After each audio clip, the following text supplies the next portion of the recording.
liftoff. The clock has started. Roger, 0G. I feel fine. Godspeed, John Glenn. Houston, Tranquility Base here. The Eagle has landed. Roger, Tranquility. We copy you on the ground.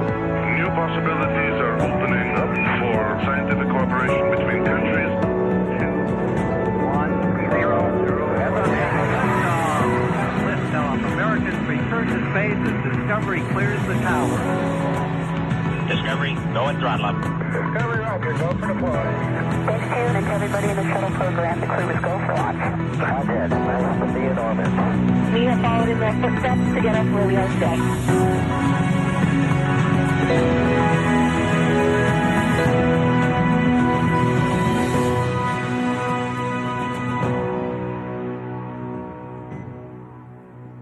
Good afternoon and welcome to NASA's Johnson Space Center for our Crew 9 news conference today. We are joined today here in person with our Crew 9 astronauts Nick Hague, Suni Williams, and Butch Wilmore. We'll be taking questions from here in the room and on our phone bridge, but before we do that, we'll kick it off with some opening remarks from our crew. Nick, go ahead. Thanks, Courtney. Wanted to kick off with words that would describe what the Crew 9 mission meant, and I think ultimately it's unique, like every spaceflight mission tends to be, and you don't know exactly how they're going to play out. But I think that the Crew 9 mission, when it comes to it, it highlights to me safety and the importance of the mission and the balance of those two. As you all know, back in the early fall, NASA was balancing the safe return of Suni and Butch with the need to continue the mission that's been going on board the space station for 2.5 decades up there, performing research for the benefit of humanity. And so there was a decision made to send Alex and I up with a couple empty seats and integrate Butch and Suni into the crew of Crew 9.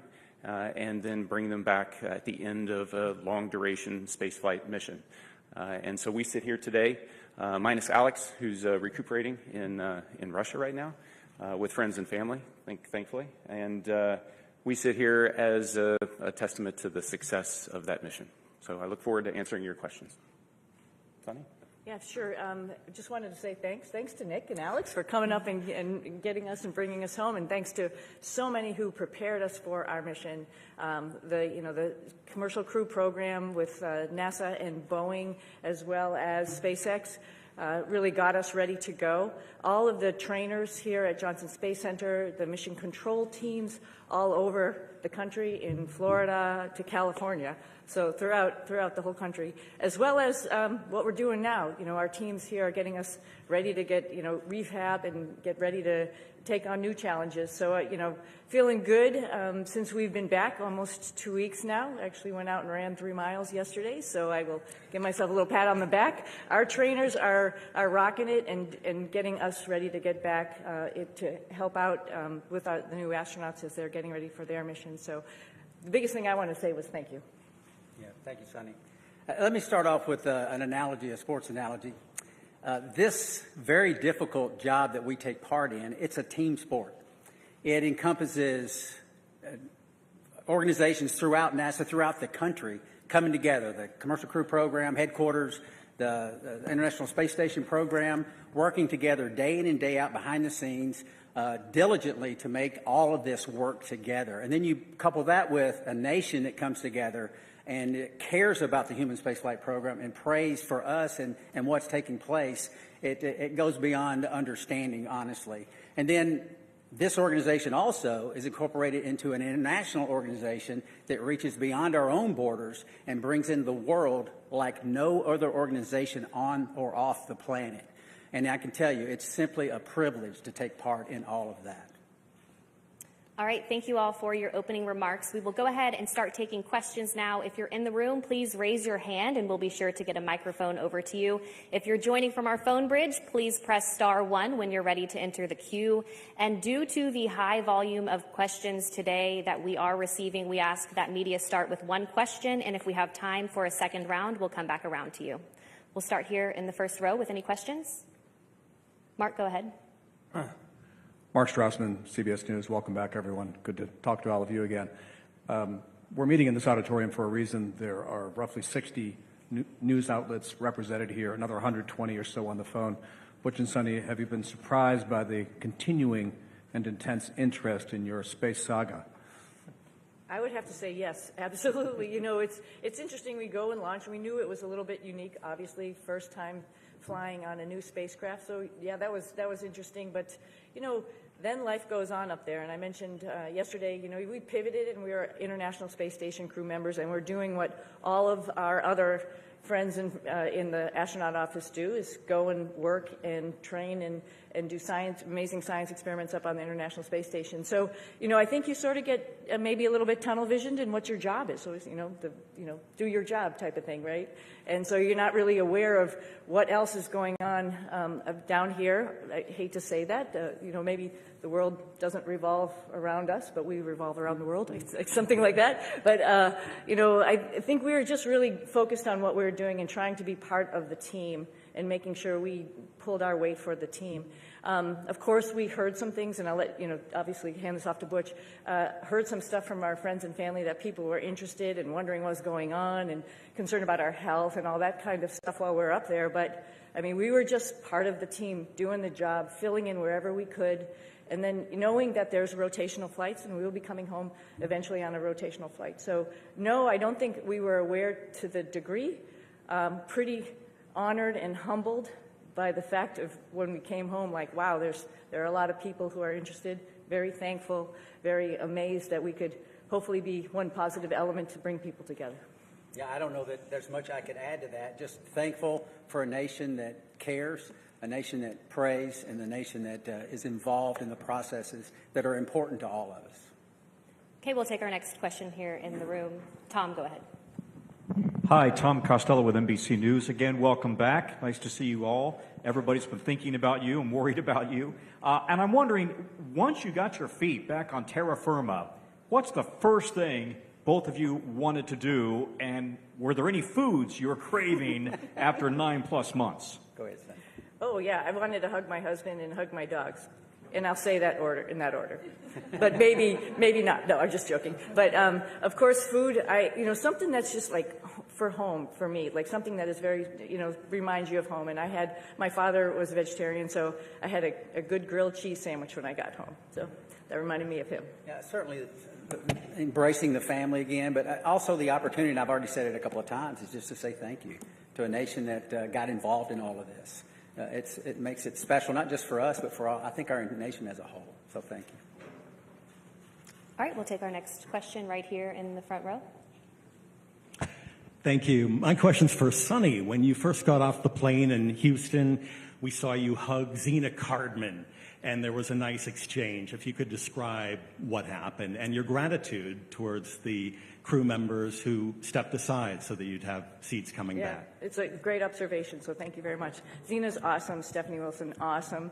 When this whole thing was unraveling, like my heart went out because it's just sort of like, wow, you're waiting for your space flight, specifically Zena as her first flight. Like, wow, it's a little bit rough to know that you're going to be moved to a different flight. But at the same time, she is an awesome person, an awesome astronaut. She's going to get the opportunity. And, this just wasn't the right flight for her to be on at that moment in time. And so I just gave her a big, huge hug. I told her that I used her Crew 9 shirt when we were up there for a photo op, but I packed it back up real nicely and put it in her stuff. And, little joking aside, I just wanted to really tell her thank you for taking one for the team. And that's what our office is about. But she needed to have that acknowledgement. Okay, we'll take one more question here in the room, and then we'll head to our phone bridge. Hi, this question is for Sunita. I'm Jeff Saperstone, by the way, from NBC in Boston. A lot of people in your hometown in Needham, they've been watching this bit by bit, every moment. Yeah, everybody at the elementary school, there was a big watch party for you when you came home. What's your message to them? They've been so anxiously awaiting for you to return. Oh, well, I'm back. First and foremost, we were always coming back, and I think people need to know that. And we're back to actually, share our story with so many people because, you know, like you all mentioned, it's slightly unique, and there's some lessons learned to it, and part of that is just resilience and being able to take a turn that was unexpected and make the best of it. And I think that is the biggest thing that I want to pass down, particularly to kids who think that their life should be the straight arrow to what you want to do, and you're just going to get there. Well, sometimes it takes some turns, some rights and some lefts, and you just keep focused on your goal, and other doors might be open for you. So I think that's the biggest message. All right, we'll head to our phone bridge. Our first question there is from Marcia Dunn with the Associated Press. Welcome back, everybody. Butch, this question is for you. Where do you lay the blame for your Starliner test flight? Clearly, Starliner was not ready to fly when it did. Whom do you hold responsible for everything that happened? Thanks. That is a question that I cannot answer in a couple of comments, but I'll start with me. There were some issues, of course, that happened with Starliner. There were some issues, of course, that happened that prevented us from returning on Starliner. And I'll start with me. There were questions that I, as the commander of the spacecraft, that I should have asked, and I did not. At the time, I didn't know I needed to. And maybe you could call that hindsight, but I'll start and point the finger and I'll blame me. I could ask some questions, and the answers to those questions could have turned the tide. So blame, that's a term, I don't like that term, but certainly there's responsibility throughout all the programs, and certainly you can start with me. Responsibility with Boeing? Yes. Responsibility with NASA? Yes. All the way up and down the chain. We all are responsible. We all own this. And we are, in this business, trust. You cannot do this business without trust. You have to have ultimate trust. And for someone to step forward and these different organizations say, hey, I'm culpable for part of that issue, that goes a long way to maintaining trust. So we're not going to look back and say this happened or that happened and that person or that issue or that entity's to blame. We're going to look forward and say, what are we going to use our lessons learned from this whole process and make sure that we are successful in the future. This is a tough business. The analogy about it is it's always a curvy road. It's never straight in this business.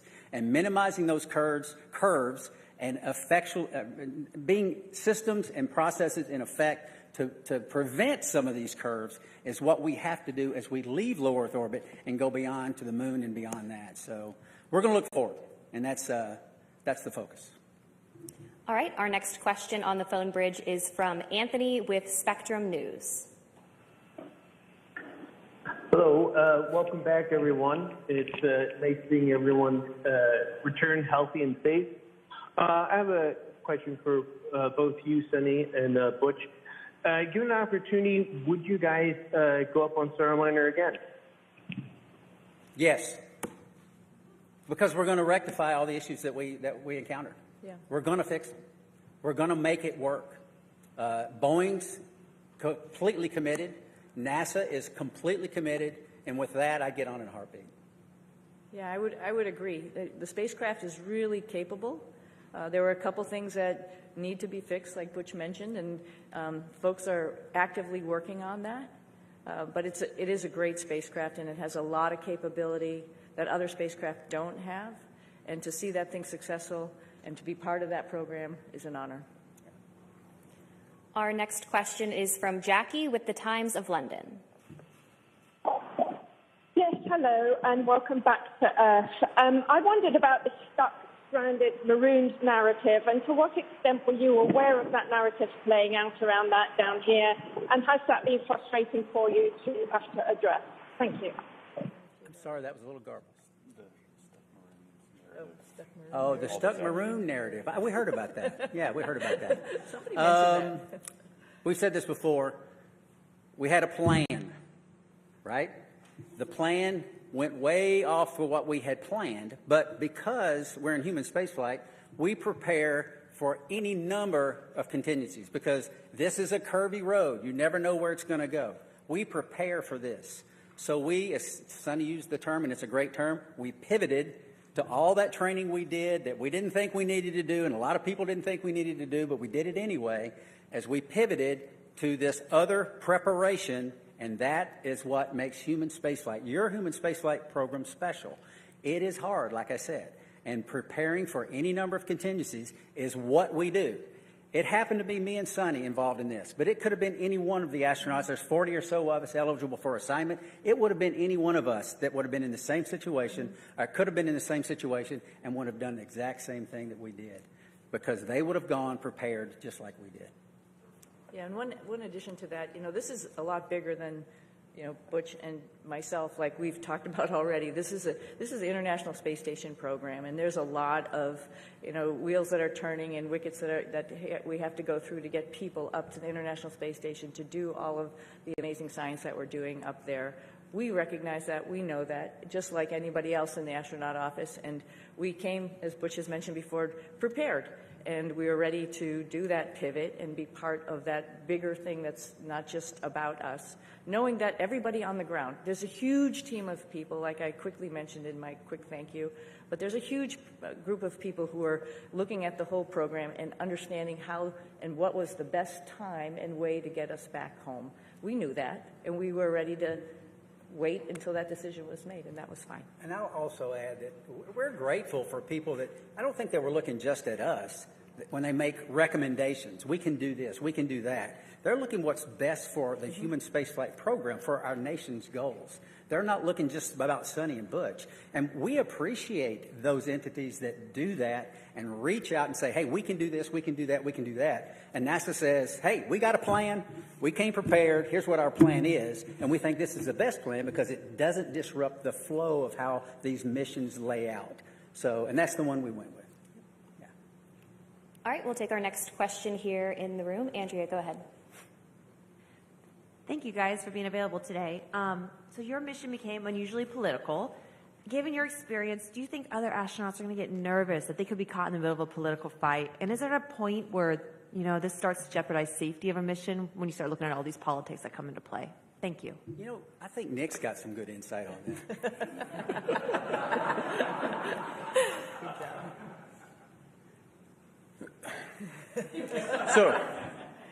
So the way I'd like to answer that is that when we're up there operating in space, you don't feel the politics, you don't feel any of that. It's focused strictly on mission. And if I step back a little bit to the question before, Butch and Suni talk up here, they make it sound like, everybody figured out what they could do with us. The reality is they are highly skilled, very technically competent, and it took everything I had on every day to keep up with them as they're moving along. So they were more than just gap fillers on the station. They were productive, pushing the station mission forward.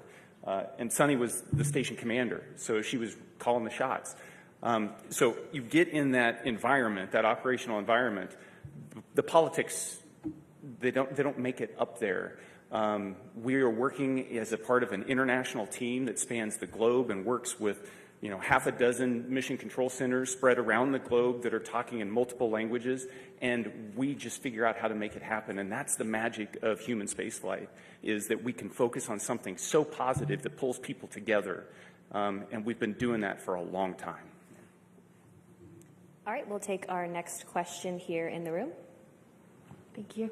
Hi, I'm Jay Wan with KPRC, the NBC affiliate in Houston. This question is for Butch. I actually stopped by your church right before I came here, and I heard that you were still attending your church services from space. Right. Can you tell me a bit about why that was important for you to do? Well, goodness, the Word of God continually infilling me. I need it.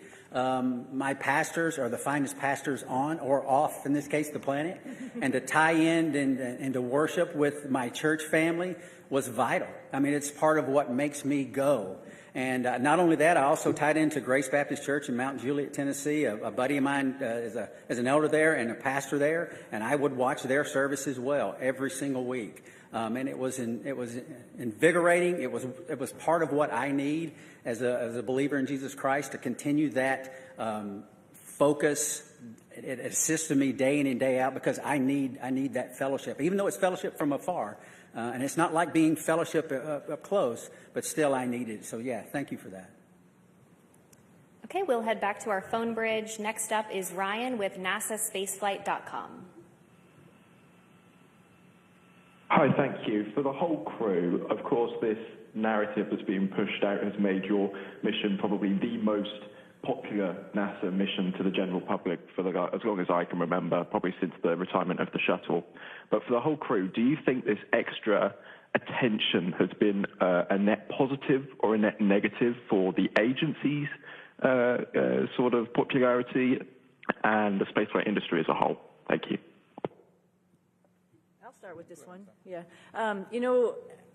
It's, again, an honor that actually people were paying attention. And I'm very thankful that people are paying attention.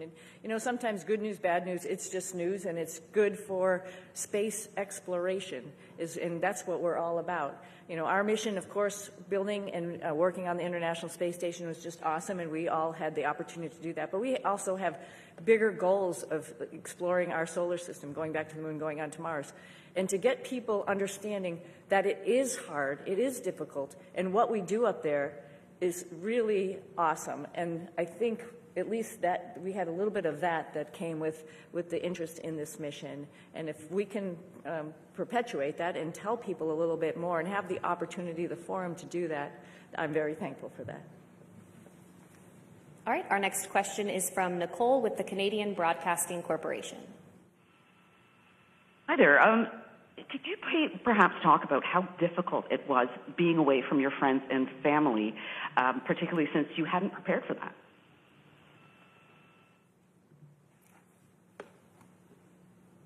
Difficult. Yes, I would say it was difficult. It wasn't in the preparation, but in my family, we talk about these possibilities. We discussed all of this. We never said we were going to be gone for 9 months. But it turned out that way. But the discussions we had, and it's not just discussions prior to the mission launch. This is the way we've trained our daughters from the time they were born, because their dad isn't a unique occupation, right? This is not the norm leaving the planet. And they understand that. And they, again, use that term, pivoted and got on board, understanding that this is part of what families and these type of businesses do. And it's not just in human spaceflight. This is military, armed forces, police forces, all across all different types of occupations that are involved in the possibility of extended stays away. And we're not unique in that. And so they understand that. They have friends that have parents in other areas where they've been involved in similar type situations, and all of that came together. And, the Lord's help, we persevered, and they persevered, and I can tell you, I am very proud of them. We'll take another question on our phone bridge and then head back into the room. Our next question is from Tom with Sky News London. Hello, thanks for taking my question. Congratulations on your extended mission and your safe return. Although the political situation around this is bring a lot of attention to space and to the International Space Station, some of the statements that were made during your stay up there caused embarrassment to NASA, forced them to make corrections to statements. Now that you're back, did the politics around your stay make a difficult situation worse? I'm not sure I understood. I missed everything except for that last part. Yeah, you came in you were broken up just a little bit. Could you please try to repeat your question one more time? Yeah, I will. Yes. Can you hear me? I was asking whether, although the political wrangling around your extended stay in space brought a lot of attention to human spaceflight, some of the political statements raised caused embarrassment to NASA, forced to make denials about various things that were offered and not offered, and sometimes to your astronaut colleagues. Did the politics around your mission make a difficult situation worse? Yeah, thank you for the question. I talked about how the politics kind of, they don't make it up there when we're trying to make operational decisions. So as the commander of Crew 9, responsible for the safety of this crew and getting them back safely, I can tell you that the entire time up there, I launched with that singular objective of showing up to the station and having to integrate Butch and Suni into a crew with Alex and myself, And then we were planning, from day one to return toward the end of February. That all predicated on the fact that we would have a replacement crew show up and we'd have adequate handover with that crew before we left. That's important to maintain the mission of the International Space Station, to continue pushing research and exploration. And that was never in question the entire time. There were a lot of options that were discussed, and the ground team and the team on the ground, we've alluded to it a couple times already, is gigantic, and everybody was working with singular focus on how do we end the Crew 9 mission at the right time and maintain the safety and the success of the space station mission. Launching in September, given all the unique dynamics surrounding this mission, and coming back originally targeting the end of February and hitting the middle of March, that's pretty much on target if you look at the track record of human spaceflight. It's dynamic, it's challenging, the weather doesn't always cooperate, but we figure out how to make it work. All right, we will take our next question here in the room. DeLon Dillard, Fox 26 here in Houston. Welcome back to H-Town. Suni and Butch, both of you all have a long history of being active and athletes, but with that being said, obviously you all spent nearly 9 months in space. What does that recuperation and recovery process look like getting acclimated back here to Earth? I'll start. I can tell you we have a group of individuals, astronaut strength conditioning and rehabilitation specialists. And we are directly integrated with them day in and day out. They send us protocols to work out. And I can tell you, I'm not as young as I used to be, but I was stronger on space station doing more weight and more reps on exercises than I have in my entire life. Because this group of professionals work to get us stronger and stronger and stronger. We're trying to minimize muscle atrophy, minimize our bone loss. So if we go to other planets, the moon and other planets in the foreseeable future, that we will be able to function when we get there. It's a whole science built around this team of individuals that are working to help us better understand human physiology and what zero gravity does to it and how we can mitigate the effects of the bone loss and the muscle atrophy. So day in and day out, I worked out every single day. We went into quarantine on the 22nd of April. And starting on the 22nd of April, I never missed a single day of workout because your body can recuperate in zero gravity. It doesn't have the normal stresses of gravity on it all the time. So you work out real hard, you hurt for an hour, and it finally fades away and you're ready to go the next day. So I applaud those individuals. They are making huge gains in the preparation to go beyond low Earth orbit, and it's science that is taking place day in and day out and has for years, and we're still learning and we're still progressing. Yeah, at day 265 on the ARED, because it counts all your days that you go into a workout, I was thinking, I wish the hay was in the barn.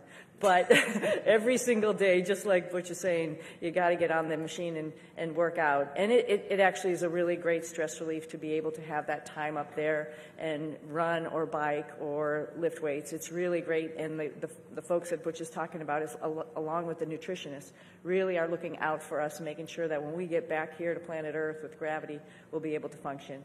So yeah, it's an adjustment when we get back, and they're here right with us from day one when we landed, ready to evaluate us and see how we're doing, and then work on a protocol to get us back. And like I said, I sneakily went for a run yesterday, but that's all as a result of their hard work. Yeah, I mean, who would even imagine that you come back from 10 months in space, roughly 10 months, and within a week you run 2 miles at an 8-minute pace?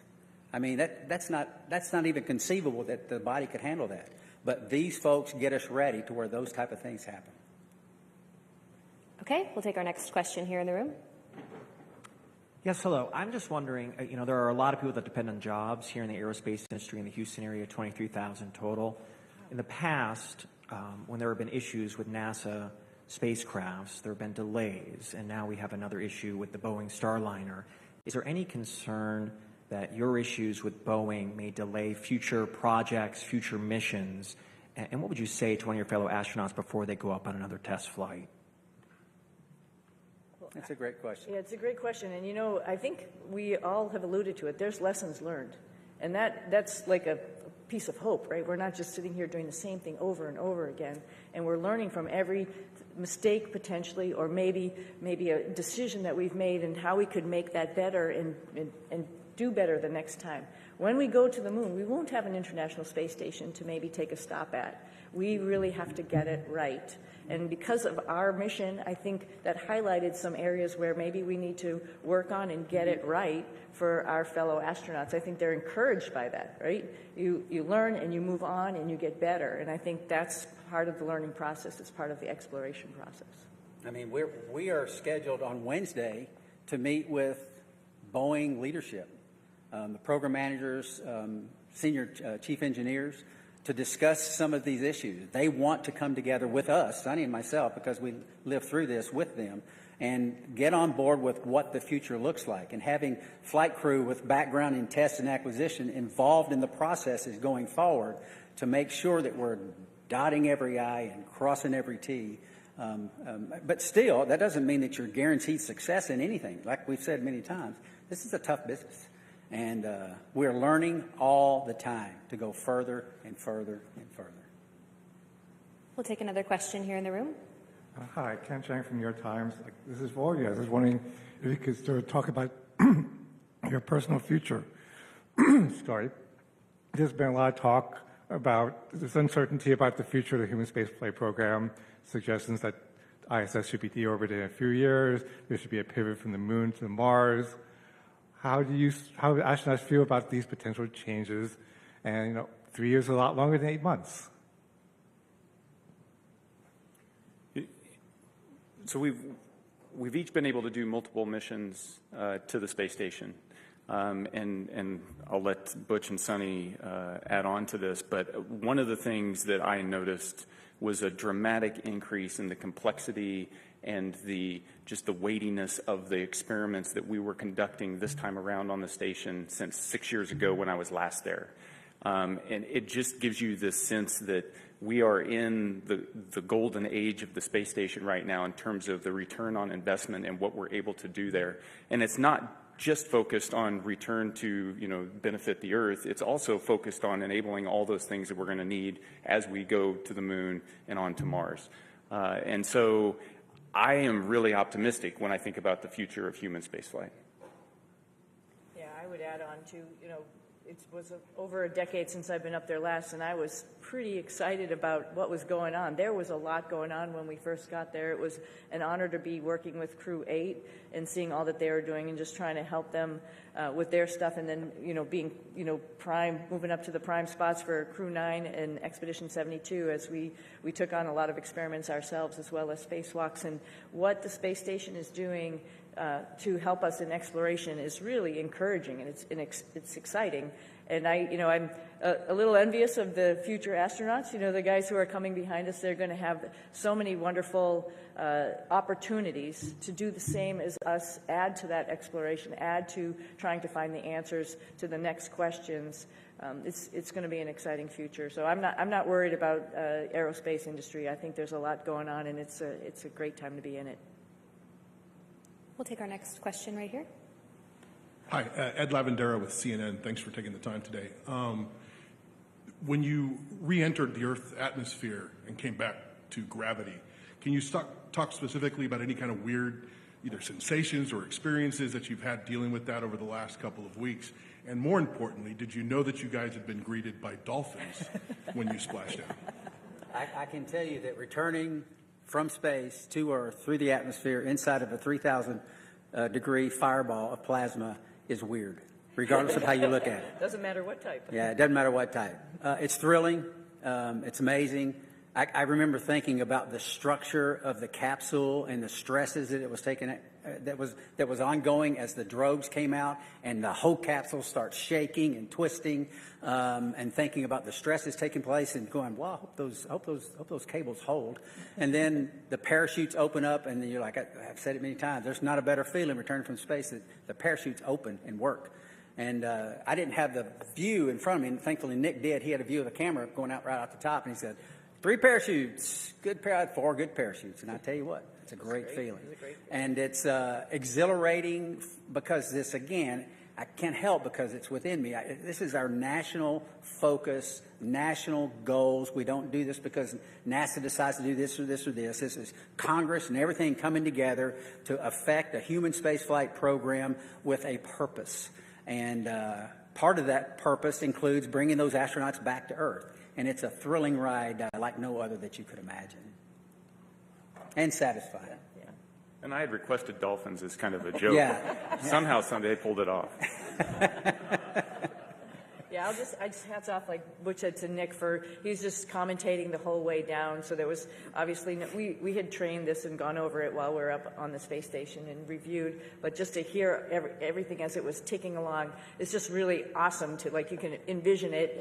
You had a display, I think there's a camera that goes up, right, to see it. And Butch and I both had a window on either side where we were, and I was watching through the window as much as I could, but then all of a sudden, with the heating, it glazes over, and then you can't see outside. A funny thing that happened, though, after you can't see, you can still sort of see through it. We knew it was daylight, and we knew the folks were coming out to rig the spacecraft, and I see a little tennis shoe sort of going in front of the window, so I'm like, okay, our friends are here getting us ready to get back on the boat, and that was pretty special, too. I didn't see a fin, though. I wish I had saw a fin.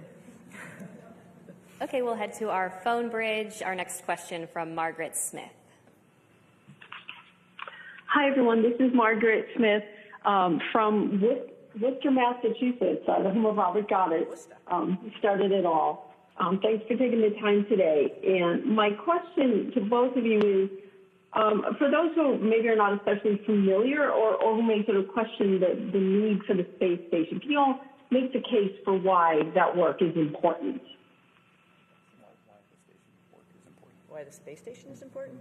Oh, the space station is amazing, right? So just sort of like we've talked about a little bit earlier in this conversation, so we are doing a bunch of stuff, like Butch alluded to, physiology, understanding what happens to humans as they're in space for a longer period of time.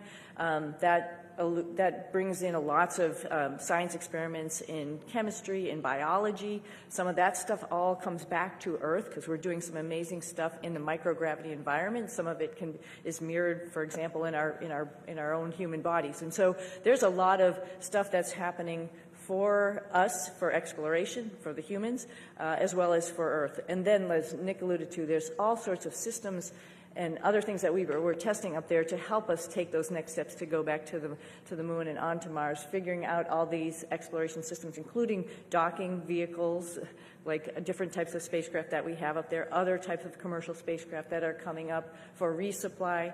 That's all a huge program to get us to understand how we're going to take the next steps in exploration. I can't help also but talk about STEM.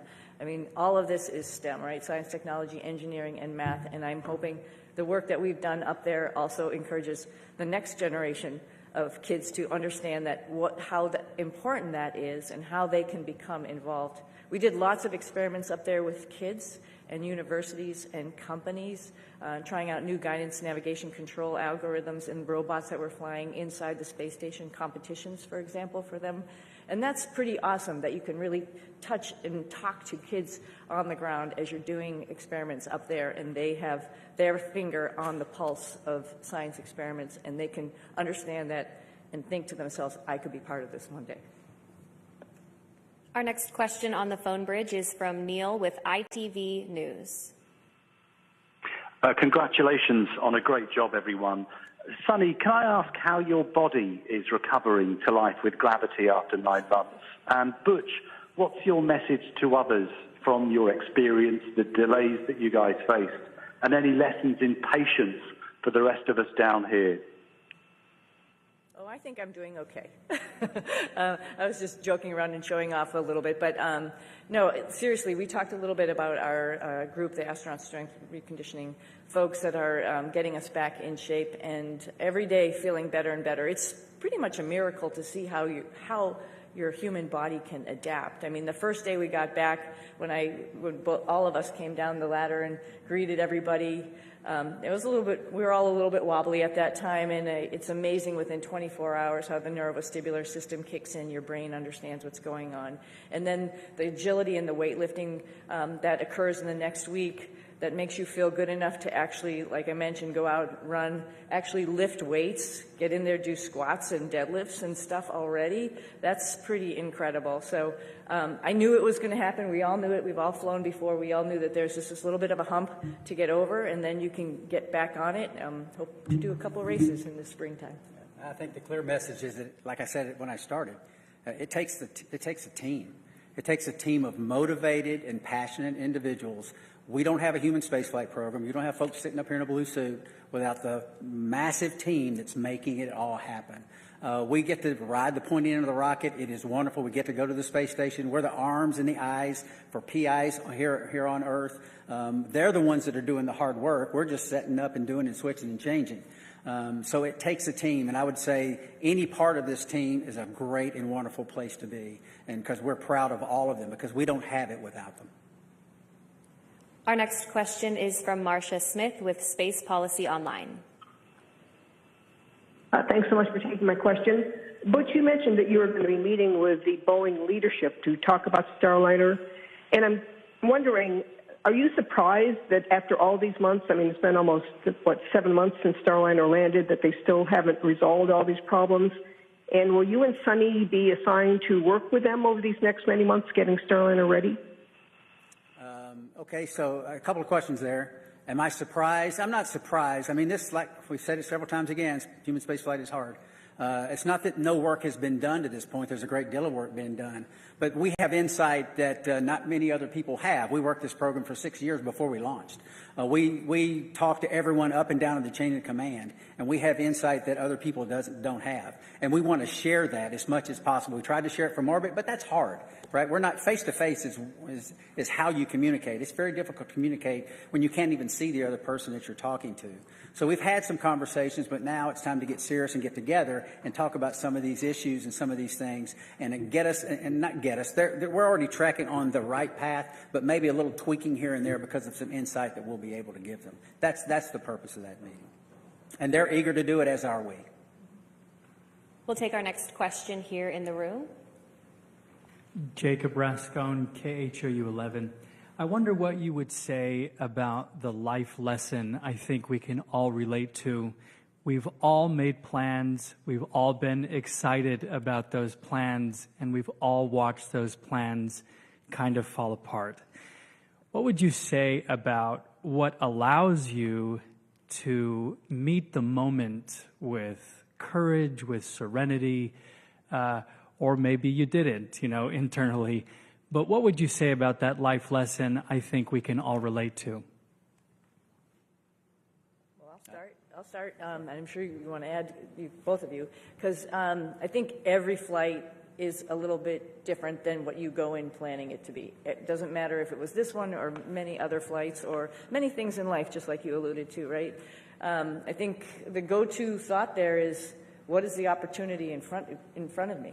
Like, it's not a missed opportunity. It's actually another opportunity that I didn't really think about. And wow, that opens a lot of, like I mentioned earlier, a lot of doors or a lot of things to learn. I think it's great. I think that's the opportunity. That's the point, I think, of the whole thing is like when something doesn't go your way, you just have to take the blinders off and look around you and see what other really great things are waiting for you. And then just take advantage of that. Learn as much as you can while you're wherever you are, whatever your situation is, and move on from there, and then share that lesson. Well, I sort of had a similar question on orbit, and I think my answer would be similar. Life is our life, all of our lives are bound up in many things. For me, and it's faith in my Lord and Savior, Jesus Christ. He is the end-all, be-all. He forgives us. He teaches us when His Word says about being content in all situations because He's working out His plan and His purposes for His glory and our good. And I believe that because the Bible says that. And that's the message that I lived. We lived it. My family lived it. We taught them these things throughout their lives. And that's contentment. It doesn't mean always happy. It doesn't mean there's no pain. But content and knowing that God's in control, sovereign God's in control, working out his plan and his purpose. And you might say, well, goodness, that wasn't a very good thing. God did that. Well, he's working out his plan and his purpose. I mean, who's lived a life without pain? I mean, no one. That's the nature of existence. Who's lived a life without sorrow? Who's lived a life without challenges? It grows us. We learn from it, and that's the focus that I try to take from it. Is what's the Lord trying to show me, and what's he teaching me? Because there's so much to learn in life, and there's so much to learn from this evolution. And I think I know my daughters are better off for it, and I'm grateful for that, and I think we are as well. If there's any additional questions here in the room, please be sure to raise your hand and we'll get a microphone over to you. In the meantime, we'll head over to the phone bridge to Josh with space.com.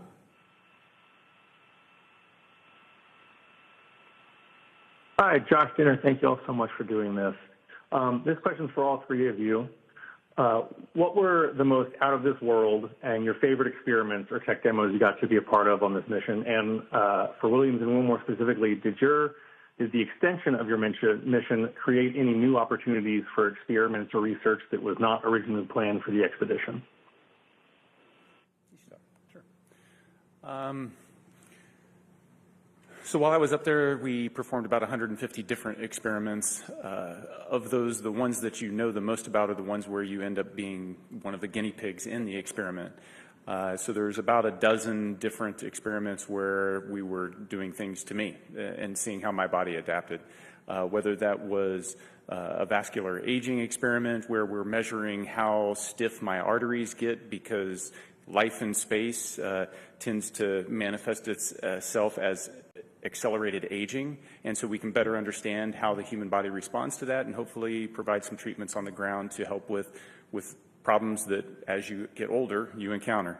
How our immune system works. Did a whole study on the immune system and how my body was responding. Life on orbit tends to suppress the immune system, and why does that happen? We're trying to understand that so that we can help design better treatments on the ground, but also understand how we can support crews that go deeper into space on longer missions. Probably one of the most shocking experiments. Butch and Suni got to watch me wire myself up to muscle stimulation pads and shock myself and trying to figure out how do we keep our muscles strong when we don't have access to all the equipment we have on the International Space Station, because as we go to the moon and on to Mars, that's a lot of extra mass, and if we can do it with smaller equipment, maybe that works. The side benefit of that is anybody that's been bedridden on the ground, that's also a treatment for how you can support somebody that's been kind of tied to a bed for a long period of time and help keep them healthy. So there's a benefit directly to the ground. And that's three of them. They're all interesting. And, I'm one of many subjects, and it takes years to get enough subjects to go through the space station to be able to generate enough data to draw some conclusions. And so that's why research up there takes a long time. But the value is clear.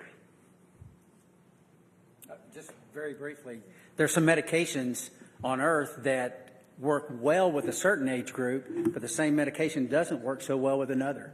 So it's a capillary flow experiment to try to understand how that medication is flowing through our bodies, and maybe there's something we can figure out as to why those things are. And we're trying to figure that out. And that's very beneficial, obviously, to mankind and may benefit some of our families one day. And I just want to highlight some other science that's going on up there, because we have just an amazing person, Don Pettit, who's up on the space station getting ready to come home. And every day he's up to something and just trying to highlight what microgravity does and how it is, as well as amazing photography, which I'm sure a lot of you have probably seen out there. And the fact that he can take a picture of a red sprite or a blue jet and have a picture from the space station looking down on a lightning cloud is just incredible, and it enlightens all of us into what is actually going on in the universe. And that's just simply because he's curious. And that is something that's actually, like I said, we're sharing and we're showing off to everybody, like, wow, we think we know what's going on, but we really don't.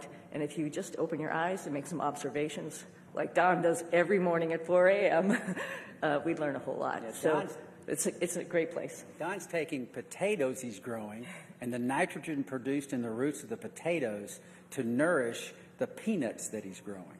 I mean, it's pretty special. He's a special guy. He's awesome.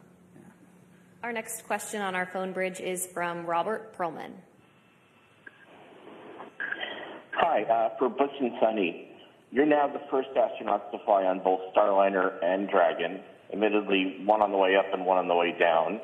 Was there anything about either spacecraft that you found you liked more about the other that stood out as a feature, especially in terms of crew amenities? More Velcro on SpaceX, on Dragon. That's a crew amenity. That's a crew amenity, which we've talked about that. That's why I said it. Yeah. You know, they're both unique and they both have their purpose and made to do the same thing, but I think what's really cool is, you know, give a problem to two different people and see how they solve it. Starliner is a really awesome spacecraft, like Butch had mentioned, with the integration of manual control as well as automation, as well as its vision systems. Dragon is a very comfortable spacecraft that tells you what it's doing, which is very nice versus having to interpret displays as we have done throughout the space programs with, you know, former programs, including shuttle. So they're both different, they're both unique, they both have their place in history. Very honored to have had that opportunity to see both of them up close and personal and ride them both. I don't know if I have a preference, honestly. They're both great for different reasons. Our next question on the phone bridge is from David Curley. Thank you very much. Butch, you mentioned lessons learned. Suni, you mentioned earlier about the ability of the Starliner. When you meet with Boeing, what is the overarching message you'll deliver to the company? We don't have enough time to go into all that. If you understand the spacecraft that we have now, we got Dragon, we have Orion, and we have Starliner. In my opinion, Starliner has the most capability when you think about its ability to maneuver automatically, you think about its ability to maneuver manually in all phases of flight, and then we have a mode, if those modes have failure modes, we have a backup mode where we can go directly from controllers to the reaction control system jets and maneuver the spacecraft. There's no spacecraft that has all of this capability. I mean, I jokingly said a couple of times before we launched that I could literally do a barrel roll over the top of the space station. I would never do that, but you can in this spacecraft. It is very, very capable. If we can figure out a couple of very important primary issues with the thrusters and the helium system, Starliner is ready to go. We have to do some tests. We have to do some integrated tests. We have to bring it all together in a process of qualification that is not going to happen overnight, but it has to take place. And Starliner will be right in line with the number of missions that Dragon and affect what it is designed to do, and that's ferry crews to and from the International Space Station and cargo. And I think that very quickly we can get on that track, and that's part of the discussions that we'll have. Our next question is from Carolyn with Fortune Magazine. Hello, thank you, and welcome home. Can you share maybe any special times or conversations you've had just with family or friends since you've been home? Conversations you've had with family and friends since you've been home? Since we've been home. Well, for me, it's making plans. My family had been making plans while I was gone because we thought we were only going to be gone for about a week and a half, 2 weeks or something. And so there was definitely plans throughout the summer. There's plans throughout the fall. Personally, we have a house up in New England, and my husband's been talking about when we're going to get up there and do a lot of fun stuff up there, and I think that's probably appropriate when it gets hot and humid here in the summer, right? Take a little reprieve up there. So those are mostly the conversations about just like, what's next? What's next on the list? What else do you want to do? Where else in the world would you like to go see? Because when you come back from space, it's really hard to sit where you just are because there were so many amazing places that you saw, like Patagonia, for example. For me, it was like there's a bigger bucket list that I had when I left, which is unfortunate for my family, but we're all going to, or fortunate for my family, we're all going to be taking some trips. So I think that's mostly the conversations about just being home and enjoying each other's company and going seeing new things. Yeah, I think when you've had this period of recuperation and getting back in the swing of life on Earth, it's pretty close as far as the people that you interact with, your family, folks at church. So I think my message, at least in the short term here, has been thank you for the support of us. Thank you for the support of my family. But then it goes beyond that to my home state of Tennessee. There's an immense amount of support by my family there and friends there and the whole state, as a matter of fact. Tennessee's a wonderful state. Put in my pitch for Tennessee.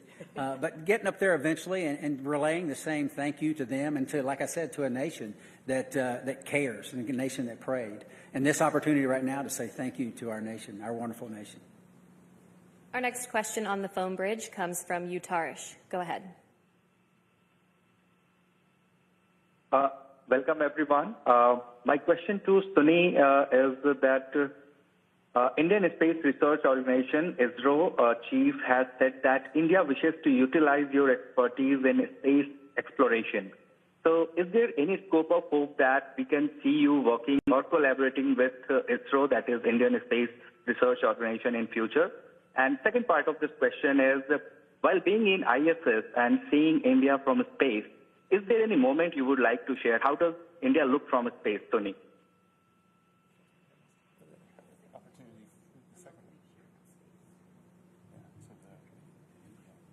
Yeah. Let me address the second question real quickly.